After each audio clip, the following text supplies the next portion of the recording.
الحمد لله وكفى وسلام على عباده الذين اصطفى أما بعد فأعوذ بالله من الشيطان الرجيم بسم الله الرحمن الرحيم ولقد نصركم الله ببدر وأنتم أذلة وقال الله تبارك وتعالى يا عبادي الذين آمنوا إن أرضي واسعة فإياي فاعبدون صدق الله العظيم اللهم صل وسلم على سيدنا محمد النبي الأمي وعلى آله وسلم تسليما كثيرا كثيرا سبحان ربك رب العزة عما يصفون وسلام على المرسلين والحمد لله رب العالمين۔ میرے محترم دوستوں اور بزرگوں، اللہ رب العزت نے جو ہمیں بے شمار نعمتیں عطا فرمائیں، ان نعمتوں میں ایک بہت بڑی نعمت آزادی کی نعمت ہے۔ یہ آزادی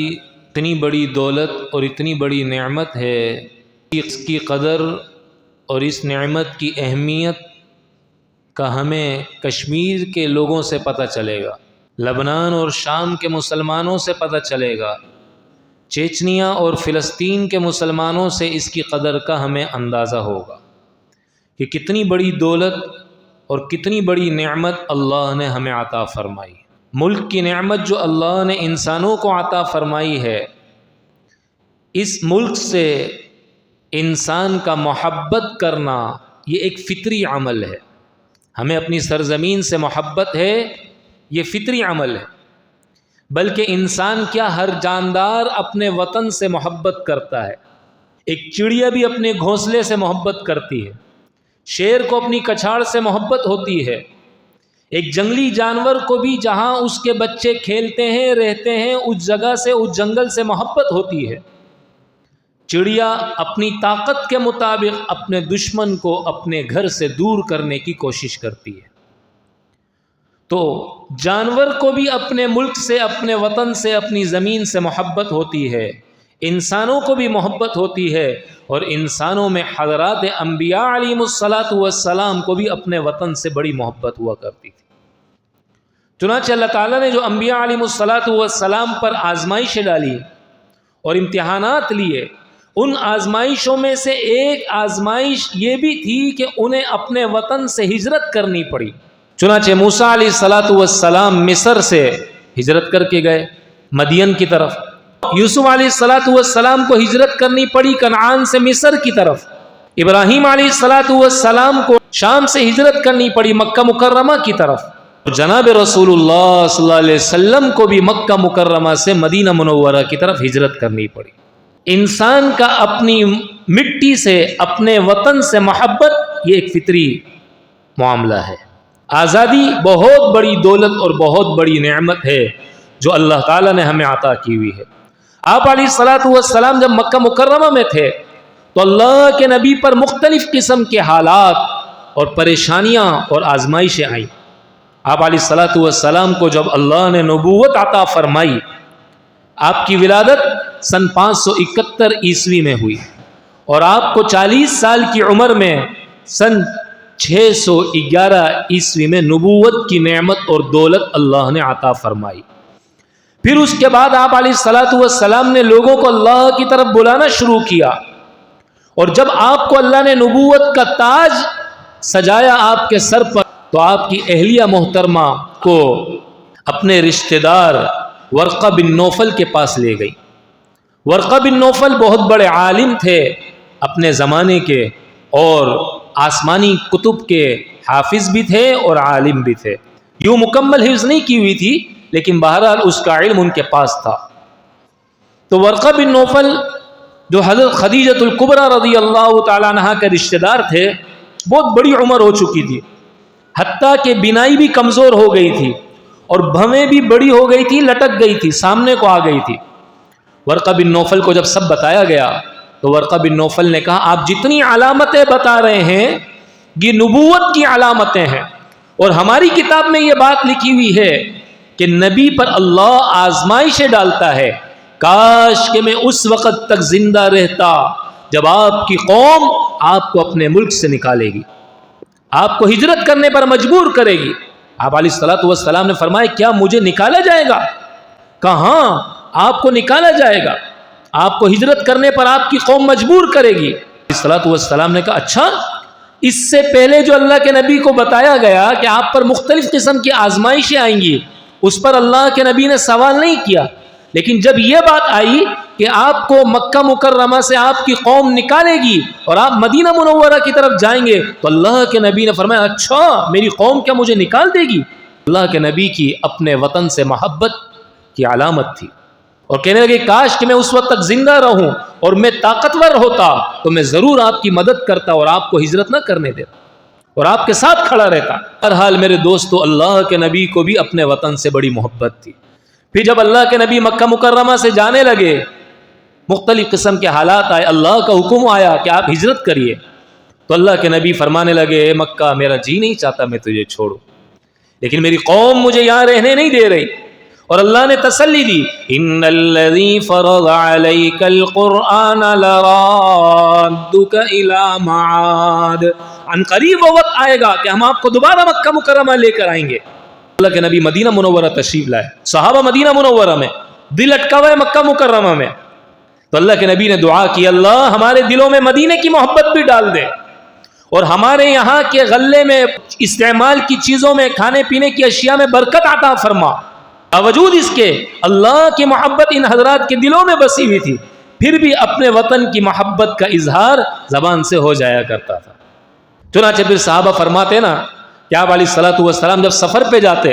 اور جب سفر سے واپسی آ رہے ہوتے اور مدینہ منورہ کی طرف آتے، مدینہ کے پہاڑ نظر آتے، احد پہاڑ نظر آتا، اللہ کے نبی محبت میں سواری کو تیز کر دیا کرتے تھے۔ اللہ نے پھر آپ علیہ الصلوۃ والسلام کی دعا کو اس طرح قبول کیا کہ پھر مدینہ منورہ کی محبت ان حضرات کے دل کے اندر اللہ نے ڈال دی۔ اللہ رب العزت نے آزادی کی جو نعمت ہمیں عطا فرمائی، ملک پاکستان اور اپنے وطن کی صورت میں اللہ نے جو ہمیں دولت عطا فرمائی، یہ بہت بڑی نعمت ہے۔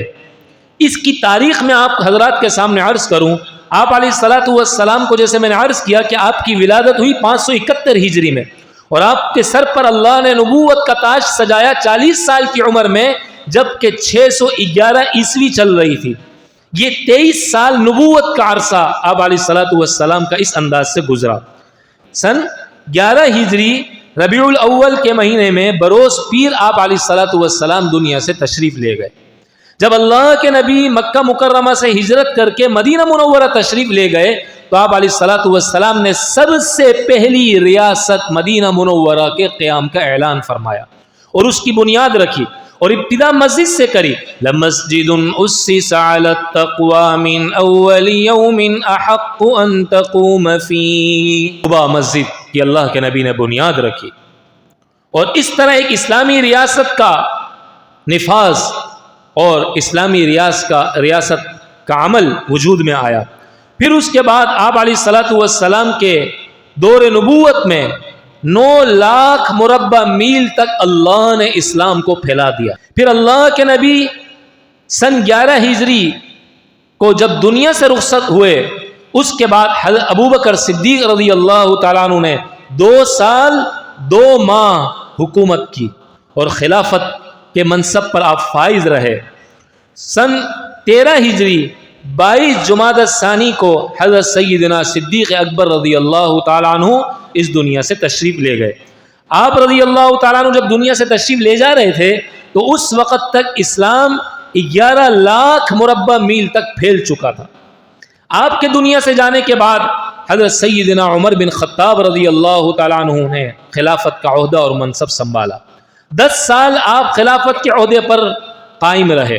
اور آپ نے حکومتی نظام کو چلایا، جس میں 22 لاکھ مربع میل تک اللہ نے اسلام کو پھیلا دیا اور اسلامی ریاستیں قائم ہو گئی۔ پھر سن 24 ہجری یکم محرم الحرام کو حضرت عمر بن خطاب رضی اللہ تعالیٰ عنہ بھی اس دنیا سے تشریف لے گئے۔ آپ رضی اللہ تعالیٰ عنہ کے جانے کے بعد حضرت سیدنا عثمان غنی رضی اللہ تعالیٰ عنہ نے خلافت کو سنبھالا اور 12 سال آپ نے خلافت کے عہدے پر آپ قائم اور فائز رہے۔ سن 35 ہجری 18 ذوالحجہ کو آپ کا انتقال ہوا۔ اس وقت تک دنیا میں 35 لاکھ مربع میل تک اسلامی نظام اور اسلامی ریاستیں قائم ہو چکی تھی۔ آپ کے دنیا سے جانے کے بعد حضرت سیدنا علی المرتضیٰ رضی اللہ تعالیٰ عنہ خلافت کے عہدے پر فائز ہوئے۔ 5 سال آپ نے اس خلافت کی ذمہ داریوں کو انجام دیا۔ سن 40 ہجری 21 رمضان المبارک کو آپ کا بھی انتقال ہوا اور آپ بھی دنیا سے تشریف لے گئے۔ آپ جب دنیا سے جا رہے تھے تو 38 لاکھ مربع میل پر اسلام قائم ہو چکا تھا اور اسلامی ریاستیں قائم ہو چکی تھی۔ اس کے بعد حضرت حسن رضی اللہ تعالیٰ عنہ نے 6 ماہ حکومت کی، پھر اس کے بعد حضرت امیر معاویہ رضی اللہ تعالیٰ عنہ نے 19 سال حکومت کی۔ امیر معاویہ رضی اللہ تعالیٰ عنہ سن 41 ہجری سے سن 60 ہجری تک حکومت کی۔ سن 60 ہجری کو آپ کا انتقال ہوا۔ جب آپ کا انتقال ہوا تو 63,65,000 مربع میل تک اسلام قائم ہو چکا تھا، اسلامی نظام آ چکا تھا اور اسلامی ریاستیں قائم ہو چکی تھی۔ تو اس انداز سے اسلامی ریاستیں پھیلتی چلی گئی۔ اس کے بعد آپ رضی اللہ تعالیٰ عنہ کا بیٹا یزید، اس کا دور خلافت شروع ہوا۔ اس کے بعد یزید کے بعد حضرت معاویہ کے پوتے معاویہ بن یزید، جو کہ یزید کے صاحبزادے تھے، وہ خلافت کے عہدے پر بیٹھے اور انہوں نے دنیا میں حکومت کی۔ پھر اس کے بعد انہوں نے ریزائن کیا، استعفیٰ دیا اور چھوڑ دیا۔ پھر عبد الملک بن مروان، اس کی حکومت شروع ہوئی۔ پھر اس کے بعد ولید کی حکومت شروع ہوئی، پھر سلیمان کی حکومت آئی اور سن 99 میں عمر بن عبدالعزیز رحمۃ اللہ علیہ کا زمانہ شروع ہوا۔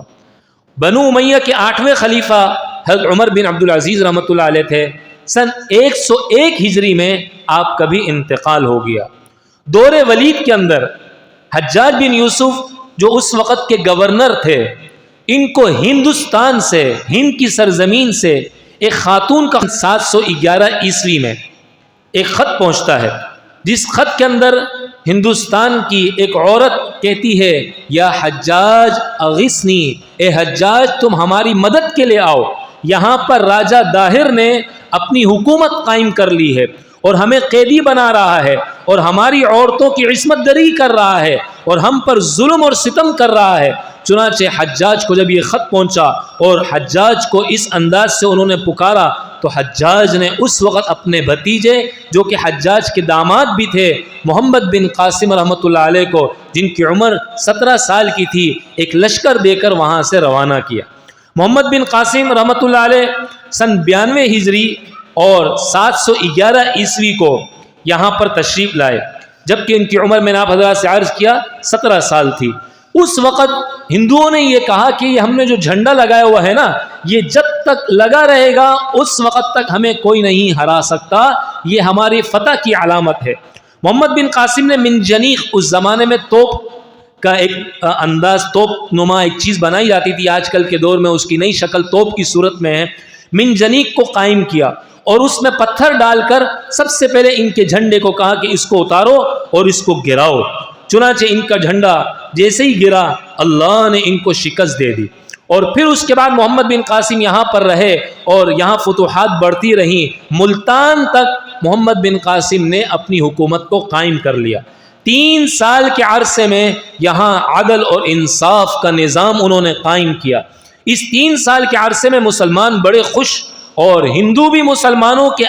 اس قانون سے اور اس عدل و انصاف والے سسٹم اور نظام سے بڑے مطمئن تھے۔ چنانچہ ہندو بھی کثرت سے مسلمان ہو رہے تھے۔ پھر ولید کے بعد جو سلیمان آیا تھا، اس نے یہ کیا کہ اس کا جب دور حکومت آیا تو اس نے محمد بن قاسم رحمۃ اللہ علیہ کے لیے اپنے ایک لشکر کو بھیجا۔ اس کو یہ ڈر ہوا کہ ایسا نہ ہو کہ یہ نوجوان جو تیزی سے بڑھ رہے ہیں یہ میری حکومت پر بھی قبضہ کر لیں۔ چنانچہ اس نے صالح کے ذریعے ایک لشکر کو تیار کیا، محمد بن قاسم کو گرفتار کیا اور محمد بن قاسم کو اس انداز سے قتل کر دیا گیا، اور یوں محمد بن قاسم مسلمانوں ہی کے ہاتھوں، مسلمانوں ہی کے لشکر کے ذریعے اور مسلمانوں ہی نے دھوکہ دہی دے کر ان کو قتل کیا، اور اپنوں کے ہاتھوں اپنا اتنا بڑا سپہ سالار، کچھ ہی وقت میں اتنا بڑا دلیر نوجوان اس دنیا سے رخصت ہو گیا۔ 714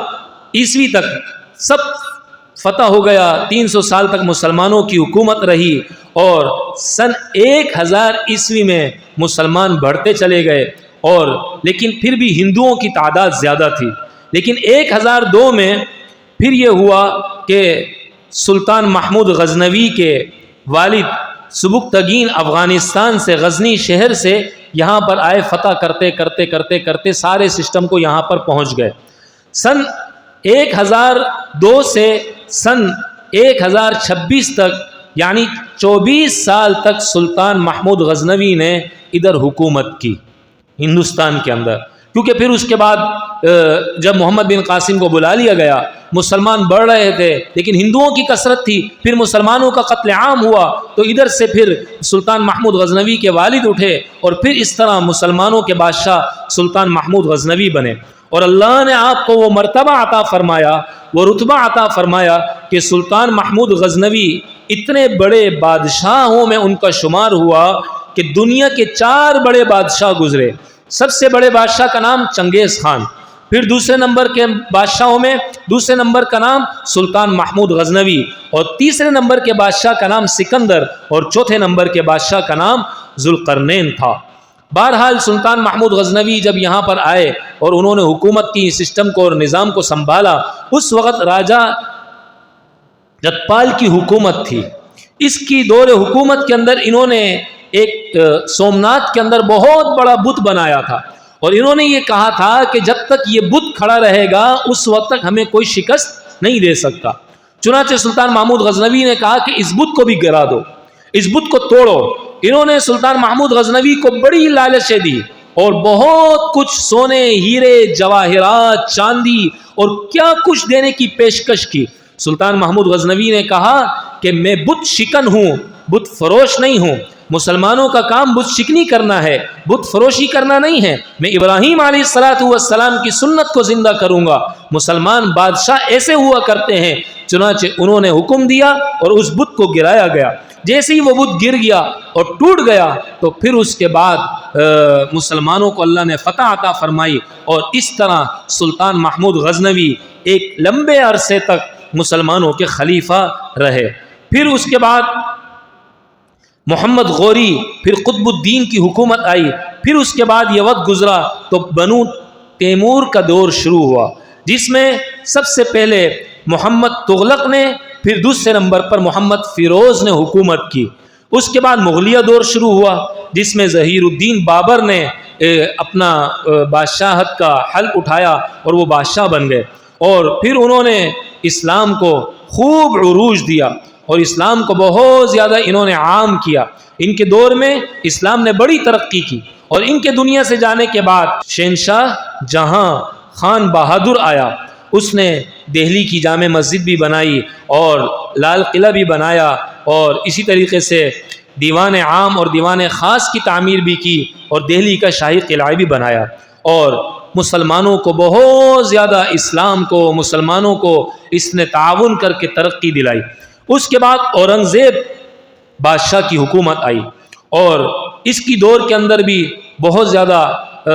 مسلمانوں نے ترقی کی، اور اس اورنگزیب نے ایک کتاب بھی مرتب کی جو فتوے کی بہت بہترین کتاب سمجھی جاتی ہے، فتاوی عالمگیری بھی اس کا نام ہے، فتاوی ہندیہ بھی اس کا نام ہے۔ سن 1117 ہجری میں اس کا بھی انتقال ہو گیا۔ اس کے انتقال کے بعد بہادر خان شاہ ظفر کی حکومت آئی، اور یہ مسلمانوں کا آخری بادشاہ ان کی نسل کا اور ان کے خاندان کا تھا۔ اس کے بعد مغلیہ دور ختم ہو گیا، پھر وقت گزرتا گیا اور مسلمانوں کا پھر قتل عام شروع ہوا، اور اکبر بادشاہ آ گیا، اس نے اپنی عبادت کرانا شروع کر دی، اور مسلمانوں میں شرک کو، کفر کو اور عیاشی کو، فحاشی عریانی کو عام کرنے کا کام اس نے اسٹارٹ کر دیا اور شروع کر دیا۔ چنانچہ اس کے بعد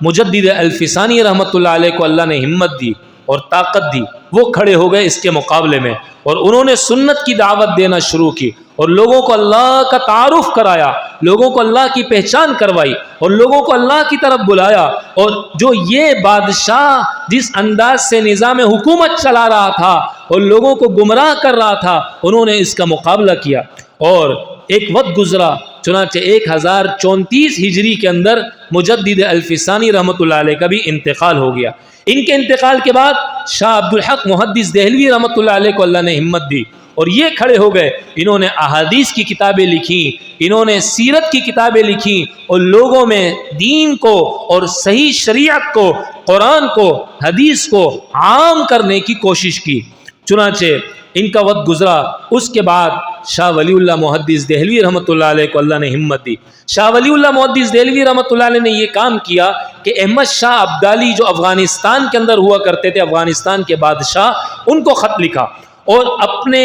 مدد کی ان سے درخواست اور اپیل کری۔ چنانچہ احمد شاہ ابدالی وہاں سے لشکر لے کے کھڑے ہوئے اور وہ وہاں سے نکلے اور انہوں نے مقابلہ کرنا شروع کیا۔ یہ مقابلہ ہوا اور پھر مسلمانوں کے خلاف جو لوگ کھڑے تھے، مسلمانوں پر ظلم و ستم کرتے تھے، ان کو تہس نہس کیا گیا، ان کو ختم کیا گیا۔ وقت گزرتا گیا، چنانچہ سن 1600 عیسوی کے اندر انگریز ایک ایسٹ انڈیا کمپنی کے نام لے کر اس نے ایک ہندوستان کے اندر آیا اور ایک کمپنی قائم کی، اور اس نے یہ کہا کہ میرا حکومت سے یا کسی بھی معاملے سے کوئی دخل نہیں ہے، اور آہستہ آہستہ اس نے ساری ساحلی پٹی پر قبضہ کر لیا۔ شروع سے انگریز کا اور یہودیوں کا یہ حال ہوتا ہے کہ یہ سب سے پہلے حملہ معیشت کے اوپر کرتے ہیں، معیشت پر قبضہ کرتے ہیں۔ آج بھی آپ دیکھ لیجئے اپنے ملک کے اندر آپ کا بجٹ کہاں سے بنتا ہے؟ یہ آپ کا بجٹ جو سارا بنایا جاتا ہے، یہ سارے یہودی بنا کر آپ کو دے رہے ہیں نا، یہ ساری جو ہے وہ پالیسیاں وہیں سے آ رہی ہیں۔ ساری آپ کی معیشت آج ان کے قبضے کے اندر ہے، ساری آپ کی معیشت آج IMF بنا کر دے رہی ہے، اور وہ سارے یہودی لوگ ہیں۔ آج مسلمانوں کی معیشت پر پوری دنیا میں اگر آپ دیکھیں تو انہی کا قبضہ ہے اور انہی کی عادت ہے، ان کا یہ دستور ہے کہ مسلمانوں کو زوال دینے کے لیے، کسی بھی ملک کی اور کسی بھی قوم کو شکست دینے کے لیے ان کی سوچ یہ ہے کہ سب سے پہلے اس کی معیشت پر حملہ کرو اور اس کی معیشت کو اپنے قبضے میں لے لو۔ چنانچہ آج ہمارے ساتھ بھی یہ کھیل کھیلا جا رہا ہے جو اس وقت انگریز نے انڈیا میں آ کر اس انداز سے کھیل کھیلا، اور آہستہ آہستہ پھر اس نے اپنے ساتھ ہندوؤں کو ملا لیا۔ اس کے ذہن میں یہ بات آ گئی کہ مسلمان ہمارے مخالف ہیں، پھر ان ہندوؤں نے اور انگریز نے مل کر مسلمانوں پر ظلم اور ستم کرنا شروع کیا اور مسلمانوں کے ساتھ زیادتیاں کرنا شروع کی، مسلمانوں کا قتل کرنا شروع کیا۔ وقت گزرتا گیا، اللہ نے ایک بہادر دلیر انسان کو، ایک جنگجو شخص کو کھڑا کیا جس کو دنیا سراج الدولہ کے نام سے پہچانتی ہے۔ چنانچہ سراج الدولہ جب کھڑے ہوئے اور انہوں نے مسلمانوں کی حکومت کو قائم کیا اور مسلمانوں کو اللہ نے ترقی دی، انگریز نے دیکھا کہ یہ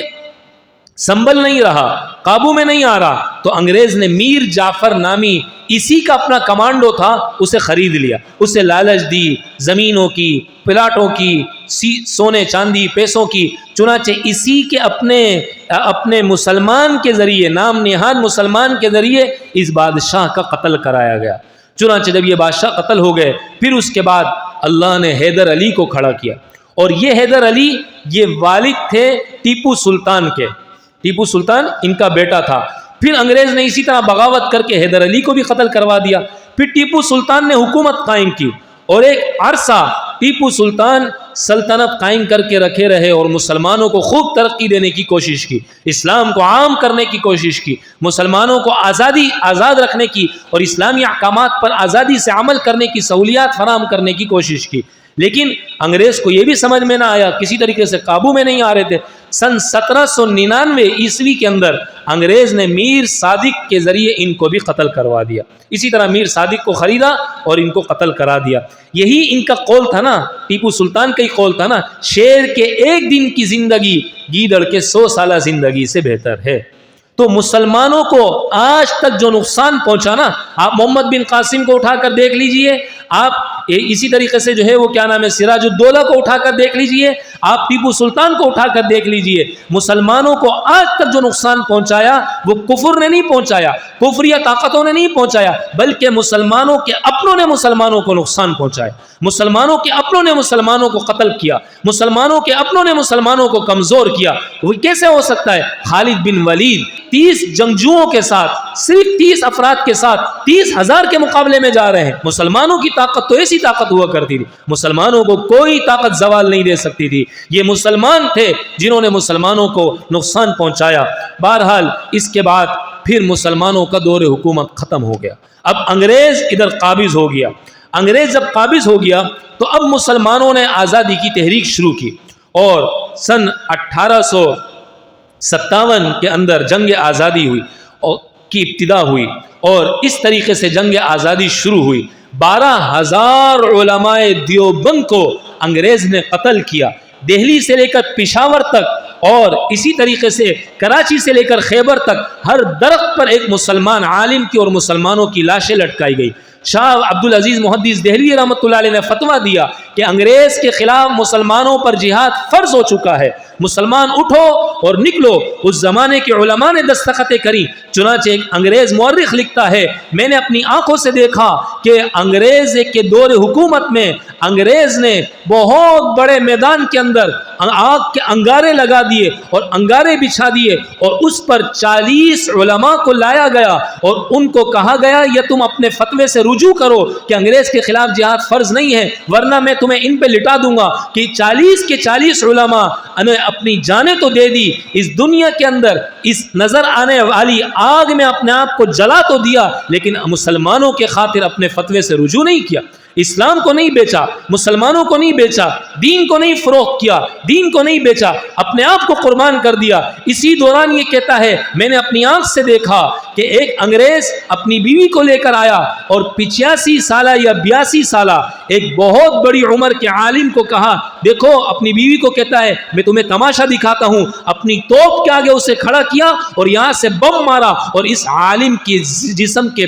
جو ہے وہ بوٹی بوٹی کو اڑا کے رکھ دیا۔ یہ اتنی بڑی قربانیاں دی گئی ہیں، اس کے بعد جا کر یہ ملک اللہ نے ہمیں عطا کیا ہے۔ آج بھی میرے دوستوں مسلمانوں میں کچھ لوگ ایسے ہیں جو بک جاتے ہیں، حکمران بھی بک جاتے ہیں، ہمارے محلے اور ہمارے علاقے اور ہماری برادری کے لوگ بک جاتے ہیں، جنہیں ہم عالم سمجھتے ہیں، جن کی ہم اقتداء کرتے ہیں۔ آج بھی آپ کے ملک کے اندر ایسے ادارے ہیں، بڑے بڑے ادارے بنائے ہیں انہوں نے، وہ بکے ہوئے ہیں، وہ علماء دیوبند کا لبادہ اڑے ہوئے ہیں، لیکن وہ چلتے ہیں ان لوگوں کے اشاروں پر جو چلتے ہیں انگریز کے اشاروں پر۔ اس لیے میرے دوستوں آج بھی مسلمانوں کو، اس ملک کو جو نقصان پہنچانے والی طاقتیں ہیں ان میں ان کا بہت بڑا کردار ہے، یہ معمولی کردار نہیں ادا کر، یہ بہت بڑا کردار ادا کر رہے ہیں مسلمانوں کو نقصان پہنچانے میں۔ اور یہ ملک ایسے ہی ہمیں نہیں ملا، اس کے لیے بڑی قربانیاں دی گئیں۔ آپ سوچیں 12,000 علماء کو شہید کیا گیا، 65,000 خواتین پر کو ہندوؤں نے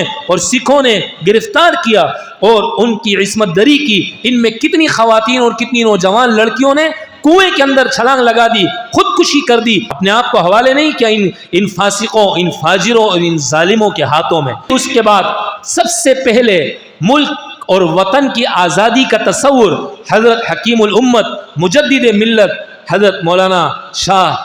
اشرف علی تھانوی صاحب رحمۃ اللہ علیہ نے دیا۔ پھر